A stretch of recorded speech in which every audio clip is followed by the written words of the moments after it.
गाना आप ऐसा लिख दिए हैं आलम जी की आवाज़ में, जो गाना है कि गंगा जल लेके मुसलमान चलल, मतलब बोल बा मुसलमान चल बा यार, तो कौन सा गलत काम कर दिया। हिंदू भी तो मजार पर चादर चढ़ाने जाता है। मैंने गाना लिख दिया है कि बोल बा मुसलमान चल बा, इसमें तकलीफ किसको हो रही है? तकलीफ हो रही है जो मुस्लिम के कुछ लोग हैं उनको तकलीफ हो रही है, सब लोग को नहीं हो रहा है। कुछ हिंदू भाई भी हैं उनको भी तकलीफ हो रहा है कि टोपी पहन के आ गए हैं आलम राज जी उसमें। यार बोल बा मुसलमान टोपी ले आके चल दिया तो हमारे जो हिंदू भाई हैं उनको बुरा लग रहा है, और जो गेरुआ पहन के टोपी ला के चल दिया तो मुस्लिम को बुरा लग रहा है। हाँ, तब देख रहे हैं कि गाना भी कल ब्लॉक हो गया था, तो आपको देखे कि आप साइड में बैठे हैं तो हमको दौड़ के आना पड़ा, चुपके से आ रहे थे कि आप कहीं हट ना जाए। क्या डर गए हैं क्या लोग? नमस्कार प्रणाम, हम बानी संगम सिंह रउआ देखा तानी भोजपुरीजुगाड़.com, और आज हम बानी पटना के अतल पट पे, और यहाँ पे आइए कैमरामैन से एक बार दौड़ते हुए कहेंगे कि आइए देखिए यहाँ पे नरमुंडा स्वामी पटना के अतल पट पे काहे यहाँ पे साइड में बैठे हैं, कहे कि इनका ये गाना है जो कि काफ़ी विवाद किया है। आइए नरमुंडा स्वामी जी को पहले स्वागत करते हैं और इनसे पूछेंगे कि काहे पटना में आके एकदम साइड में रोड के किनारे बैठे हैं। पहले स्वागत है। बहुत बहुत धन्यवाद, आपका भी स्वागत है। आप आज हम आज शांति से बैठ के कुछ लिख रहे हैं, तब देखिए मीडिया वाले दौड़ क्या कुछ आज आप लोग का कुछ बर्थडे उड्डे है क्या? मीडिया वाले हम लोग का बर्थडे नहीं है, गाना आप ऐसा लिख दिए हैं आलम राज जी के आवाज़, आलम जी की आवाज़ में जो गाना है कि गंगा जल लेके मुसलमान चलल। कहीं ना कहीं मुसलमान जो व्यक्ति हैं इस्लामिक धर्म से हैं, जो वो लोग कहीं ना कहीं आप लोग टारगेट कर रहे हैं, और हम जहाँ तक देख रहे हैं कि गाना भी कल ब्लॉक हो गया था, तो आपको देखे कि आप साइड में बैठे हैं तो हमको दौड़ के आना पड़ा, चुपके से आ रहे थे कि आप कहीं हट ना जाए। क्या डर गए हैं क्या लोग? अरे कलाकार कभी डरता नहीं, उसमें मेरा नाम नरमुंडा स्वामी है। हाँ। मैं क्यों डरूँ भाई? मैं एक आर्टिस्ट हूँ, मैं एक कलाकार हूँ, मैं एक फिल्म एक्टर हूँ, और प्लस त्रिमूर्ति म्यूजिकल भोजपुरी का मैनेजर हूँ, और छोटे थी कभी कभी गीत भी लिखता हूँ, तो राइटर का भी काम करता हूँ। मैंने गीत लिखा है। हाँ, ये बवाल तो चल रहा है पूरे देश में। मैंने गाना लिख दिया है कि बोल बा मुसलमान चल बा, इसमें तकलीफ किसको हो रही है? तकलीफ हो रही है जो मुस्लिम के कुछ लोग हैं उनको तकलीफ हो रही है, सब लोग को नहीं हो रहा है। कुछ हिंदू भाई भी हैं उनको भी तकलीफ हो रहा है कि टोपी पहन के आ गए हैं आलम राज जी उसमें। तो क्या कहानी है इस गाने को लेकर, कैसे इसको लिखना हुआ कि मुसलमान बोलबम जाने लगे? एक अच्छी पहल आपने किया है, लेकिन आप, हमको लग रहा है कि डर के ही आप पटना से बाहर एकदम आ गए हैं, इधर बैठे हुए हैं। ऐसी बात नहीं है, डरूंगा मैं क्यों? अभी समय चल रहा है, माहौल चल रहा है, सीजन चल रहा है, तो मैं शांति से बैठ कुछ गाना लिख रहा था। सोचो कि शांति में बैठ के, कलाकार को शांति चाहिए गाना लिखने के लिए। और देखिए, जहाँ तक बात रही मुस्लिम समाज की, तो मुस्लिम समाज में एक बहुत पहले हमारे मिर्ज़ा गालिब साहब थे, जो बहुत बड़े शायर थे और मुस्लिम समाज के थे। उन्होंने कहा था, जब बात आई कि हाँ मुस्लिम समाज के लोग गुस्सा में है गाने को लेकर, गाना में तो कुछ अभद्र नहीं है, किसी का दुरुपयोग नहीं किया गया है, किसी को गलत नहीं कहा गया है, तो लोग मुस्लिम समाज के लोग इसको गलत क्यों मान रहे हैं? एक बार मुस्लिम समाज के लोग ऐसे ही मिर्ज़ा गालिब साहब को कहा था, कुछ उनको फटकार दी थी, उनको फतवा जारी किया था, जो भी कुछ किया था, तो उन्होंने लिखा था, और वो बहुत शराब ज़्यादा पीते थे। एक समय था कि वो बहुत शराब, किसी कारणवश गम भुलाने के लिए, चाहे जो भी हो, उनके दिल पे कुछ गुजरा होगा, तो शराब ज़्यादा पीते थे। तो एक दिन वो अचानक मस्जिद के दरवाजे के बाजू में ही बैठ कर दारू पीने लगे। मुस्लिम समाज को लोगों ने देखा कि ये तो बहुत बड़ा काफिर है, बहुत बड़ा धर्मी है, ये मस्जिद के पास बैठ के दारू पी रहा है। तो उन लोग डांटा फटकारा मुस्लिम समुदाय के लोगों ने।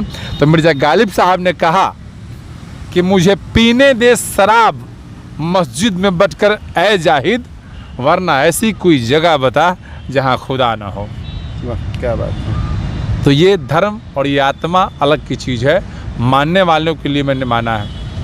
लेकिन इस गाने पे भैया कंट्रोवर्सी कैसे हो गया, कैसे शुरू हो गया? आपने तो अच्छा पहल किया है, आलम राज भी अच्छा पहल किया है कि हिंदू मुस्लिम को मिलाने वाली चीज़ें आप लोग लेके आए हैं, और कलाकार एक जरिया होता है, एक मतलब ऑडियंस को कि किस तरह से एक अपने मुहिम में शामिल करें, लेकिन आप लोग को उल्टे पड़ रहा है, तो इस पर क्या कहिएगा? अरे कुछ ना समझ लोग होते हैं जिन्हें समझ में नहीं आता है, उनको यही कुछ मतलब बोल बा मुसलमान चल बा यार, तो कौन सा गलत काम कर दिया।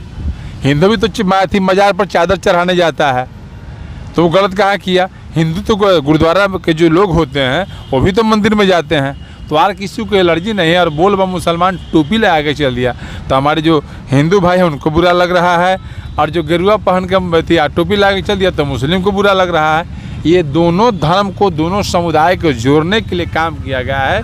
इंसान का आत्मा साफ होना चाहिए, आप कहीं भी जा सकते हैं, आपका मन सच्चा होना चाहिए, आपका व्यक्तित्व अच्छा होना चाहिए, बिल्कुल। अच्छा, अभी आपने बोला कि हिंदू भी मज़ार पे जाते हैं, तो क्या हिंदू मज़ार पे जाते हैं तो क्या वो टीका लगा के जाते हैं, वहाँ पे जाने दिया जाता है या फिर जा सकते हैं? मैं ये सवाल आपसे कर रहा हूँ। या फिर मान के चलिए कोई भगवा ही पहन लिया, कोई हनुमान जी का लॉकेट ही पहन लिया जैसे आप ही पहने हुए हैं, तो क्या आप मज़ार पे जाते हैं तो इन सारी चीज़ों को ना पाबंदी करते हुए आपको अंदर जाने दिया जाता है? देखिए, मैं तो बहुत सारे हाजी अली के मज़ार पे गया हूँ मुंबई में, और बहुत सारे मज़ार पर मैं गया हूँ, लेकिन वहाँ कोई पाबंदी नहीं कि आप क्या पहन के आ रहे हैं, क्या ना पहन के आ रहे हैं। वो मालिक का दरबार है, वो धर्म स्थल है, वहाँ लोग सच्चे दिल और सच्चे विश्वास के साथ जाते हैं। वहाँ कोई टिक्का टिप्पणी नहीं किया जाता कि हम मज़ार पर आप चंदन लगाए क्यों आए हैं, आप भगवा पहन के क्यों आए हैं, आप साड़ी पहन के क्यों आए हैं। यहाँ कोई देश नहीं है, सब ये यहाँ के कुछ लोग जो हैं जिनको नासमझी है, जिनको दिमाग नहीं है, वही लोग आपस में विवाद फैला के टकरा दे रहे हैं। और यहाँ तक कि मुझे 10-10 लोग मैसेज तो करबे करते हैं कमेंट में, 10-10 20-20 फ़ोन करके लोग डायरेक्ट नरमुंडा स्वामी को गाली देते हैं। गाली भी देते हैं? मैंने आलम को बोला यार दिए तो फ़ोन संभाल, मैं चला यहाँ से, मैं अब गाली सुनने के लिए मैं रह गया हूँ। गाना लिखूँ, जो लोग समाज में जुड़े लोग मुझे डायरेक्ट गाली दे रहे हैं। अच्छा, जो गाली दे रहे हैं या फिर जो धमकियाँ दे रहे हैं उसको कैसे रिप्लाई करते हैं नरमुंडा स्वामी? मैं सबको प्यार देता हूँ, जो गाली भी देते हैं उनको भी शुक्रिया अदा करता हूँ, और जो शाबाशी देते हैं उनको भी शुक्रिया अदा करता हूँ। कहीं ना कहीं भैया तो गुस्सा तो आता होगा, कोई माँ बहन का गाली दे दे तो बर्दाश्त नहीं होता होगा, कहीं ना कहीं तो गुस्सा आता होगा, फिर कैसे उसको सहन करते हैं, फिर रिप्लाई कैसे करते हैं, हमारे दर्शकों को बताइए, क्योंकि कहीं ना कहीं दर्शक ही देखते हैं, वही कमेंट करते हैं, वही गाली लिखते हैं। देखिए, हम लोग सरस्वती पुत्र हैं और एक कलाकार हैं। कलाकार जब अपने दर्शकों से गुस्सा कर ले तो फिर वो कलाकार नहीं। बिल्कुल। यही कलाकार मुझे प्यार भी देते हैं, यही कलाकार मुझे फटकार भी देते हैं, और यही कलाकार मुझे गाली भी देते हैं। मैं जिस तरह का करैक्टर करता हूँ उस तरह का आशीर्वाद मुझे मिलता है। नरमुंडा स्वामी हर कलाकारों के साथ नज़र आते हैं, थोड़ा सा कंट्रोवर्सी से भाग जाते हैं हम लोग, हालांकि आप लोगों ने अच्छा पहल किया है। हर कलाकार के साथ नज़र आते हैं, खेसारी लाल यादव से लेके प्रमोद प्रेमी से लेके अभी आलम राज के साथ भी नज़र आ रहे हैं। क्या कैसे कॉम्बिनेशन है सारे स्टारों के साथ आपका, और क्या क्या नरमुंडा स्वामी करते हैं? हमें आज पता चला कि आप गाना भी लिखे हैं, विवाद भी हो गया है, तो क्या क्या करते हैं नरमुंडा स्वामी? हमेशा हम लोग मंच पे ही देखा करते हैं आपको। देखिए, मेरा काम है कि एक बाम 5 काम। एक बाम 5 काम? मैं एक ऐसा इंसान हूँ कि मैं एक इंसान और 5 काम करता हूँ। क्या क्या करते हैं? मैं गाना लिखता हूँ 1, गाता हूँ 2, एंकरिंग करता हूँ 3, कॉमेडी करता हूँ 4, और फिल्मों में गुंडाई करता हूँ 5। इसलिए एक बाम 5 काम। अच्छा भैया, ये जो गाना लिखे हैं इसका 2 लाइन हमारे दर्शकों के लिए हो जाएगा कि दर्शक भी जान लें कि ये गाना कौन सी है और क्या इसमें गलत है? आप लोग भी कमेंट करके हमें ज़रूर बताइएगा।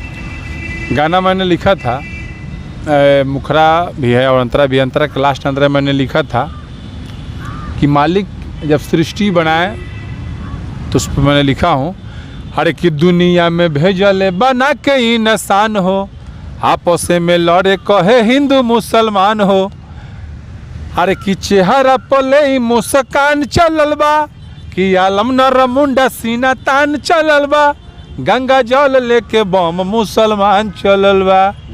कितना बढ़िया लाइन है। लेकिन भैया इसमें क्या आप जब लिख रहे होंगे या फिर अभी ही कोई गाना तैयार कर रहे थे तो आपने सोचा था कि इस तरह से विवाद हो जाएंगी? कलाकार को भी सोचता नहीं कि कलाकार तो शांति का संदेश देता है, मनोरंजन का साधक है। कलाकार का काम है एक दूसरे को मनोरंजन कराना, एक दूसरे के दुख को सुख में परिवर्तित करना। बिल्कुल, ये हमारा कर्तव्य बनता है और हमेशा ही हमारी सोच रहती है, हमारी पहल रहती है, हमारी प्रयास रहती है कि कलाकारों को मनोरंजन कराएं, चाहे वो जिस दृष्टिकोण से कराएं, गा के, कुछ बोल के, कुछ दिखा के, कुछ सुना के। कलाकार सब दर्शकों का, सारी जनता का, सारे पब्लिक का मनोरंजन कराता है। आप हमेशा इंटरटेनमेंट कराते रहते हैं, मनोरंजन कराते रहते हैं मंच के माध्यम से, कुछ बोल के। हालांकि गायक जो होते हैं वो गा के मनोरंजन कराते हैं, इंटरटेनमेंट कराते हैं, आप कुछ बोल के कराते थे। तो हम आपसे चाहेंगे कि थोड़ा सा कुछ 2 लाइन, चंद लाइनें रख दीजिए हमारे दर्शकों के लिए कि जो कि थोड़ा सा वायरल हो जाइए। भी कहना चाहूँगा मित्रों कि किसान का बेटा हूँ और दिल का हूँ राजा, किसान का बेटा हूँ, दिल का हूँ राजा, और नरमुंडा स्वामी से मिलना हो तो सुरेंद्र चौक पे आ जा। वाह क्या बात है! ये सुरेंद्र चौक कहाँ है? ये मेरा जो गृह क्षेत्र पड़ता है, मेरा जो जन्मभूमि स्थली है, वो मेरे पिताजी के नाम से चौक है, जो सारण जिला के गरखा प्रखंड में पड़ता है, सुरेंद्र चौक। वहीं का मैं वासी हूँ और मेरे पिताजी के नाम से चौक है, और वहीं से पब्लिकों का प्यार बचपन में नाटक खेलते हुए, गाना चौकी पर ताल लाए गाते गाते आज मैं भोजपुरी इंडस्ट्री मुंबई तक पहुँचा हूँ। सभी दर्शकों का प्यार है दर्शक के कारण ही आज भाग के एकदम साइड में आके बैठे हैं। नहीं, शांति मिला कुछ है, दर्शक के कारण नहीं, दर्शकों के मनोरंजन के लिए मैं शांति में गया कुछ और अच्छा चीज़ लिख दूँ और अच्छा कुछ अगली माह में जो है कुछ अच्छा प्रस्तुति करूँ। देवी गीत आने वाला है, दुर्गा पूजा आने वाला है, आज शक्ति माता का पूजा आने वाला है, उसमें कुछ और एक से बढ़कर इससे बढ़कर मनोरंजन कराऊँ और पब्लिकों का प्यार पाऊँ। जाते जाते दर्शकों से क्या कहिएगा? जाते जाते कहना चाहूँगा कि हमारी कंपनी है त्रिमूर्ति म्यूजिकल भोजपुरी, जो यूट्यूब चैनल है, इस पर जितने भी गाने आते हैं, जितने भी स्टार सिंगर है, सबका गाना आता है और सभी का गाना आप सुनिए और चैनल को सब्सक्राइब करें और अपना ढेर सारा प्यार दें। जय माता दी, हर हर महादेव, जय बिहार। चलिए, तो ये थे हमारे साथ नरमुंडा स्वामी जी और इन्होंने अपनी बातों को बिल्कुल निष्पक्ष रूप से रखा और हालांकि इन्होंने एक ऐसा कदम उठाया है नरमुंडा स्वामी जी और फिर आलमराज जी, जो कि एक भोजपुरी इंडस्ट्री में अच्छा पहल कहा जाएगा, हिंदू मुस्लिम को एक करने की चीज़ें कही जाएंगी, लेकिन फिर भी इस पर विवाद किया जा रहा है। हालांकि इस वीडियो को देख के, इस इंटरव्यू को देख के आपको लगता क्या है, हमारे कमेंट सेक्शन में जाके कमेंट करके ज़रूर अपना राय व्यक्त करें, लेकिन हाँ पॉजिटिव राय व्यक्त करें। और इस गाने को त्रिमूर्ति म्यूजिकल भोजपुरी पे जाके एक बार गाना को सुनिए और कैसा लगा कमेंट करिए, गाने पे भी, हमारे इस वीडियो पे भी। और नेक्स्ट अपडेट पाने के लिए हमारे चैनल के साथ ऐसे ही बने रहे। जय हो।